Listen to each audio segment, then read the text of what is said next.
entering now into the most sacred Triduum, the most important days of the year. And Holy Thursday, we think of the two great sacraments being instituted really simultaneously, Holy Orders and the Holy Eucharist.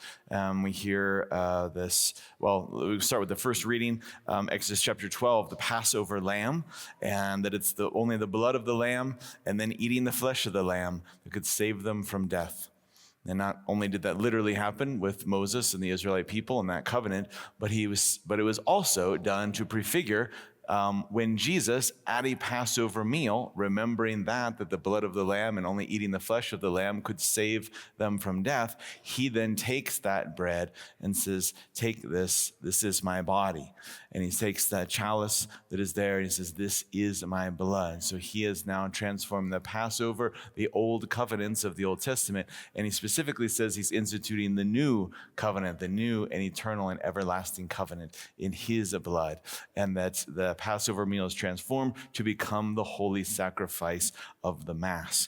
And so how do we have the holy sacrifice of the Mass? He also said to those 12 men, "Do this in memory of me." And so instituting holy orders, not only in the holy diaconate, which we see especially in the washing of the feet, but in the holy priesthood, being able to offer all the wonderful sacraments, especially the Holy Eucharist, and of course the episcopacy as well, all together in all 12 of those men initially. And so what a great grace it is. And it's also meant, I was pondering with some priest friends the other day, it's meant to be a bit of a shock to the system liturgically. We've been going through Lent, and there's a somberness, there's a seriousness, there's a heaviness that usually comes in Lent. And certainly tomorrow will be the most intense day of all with Good Friday. And yet in the middle of that, in between, is this launching pad of joy, right? We're wearing white, we're wearing gold, where the bells are ringing, there's incense, we're singing, we're rejoicing at the institution of the Holy Eucharist, we're rejoicing in the institute of holy orders and sacred priesthood, and this joy, and that the apostles would have had, we presume, great joy at this Passover meal with Jesus, just like they had probably done. This is probably their third time doing that, and yet then it ends so starkly and ends going into the Passion. And so we begin to experience that liturgically. We have a joyful liturgy, but at the end, we really enter into the Lord's Passion. And so very profound. So I hope that you've been taking some extra time to meditate on these mysteries as you can throughout the week. And if not, then do so tonight.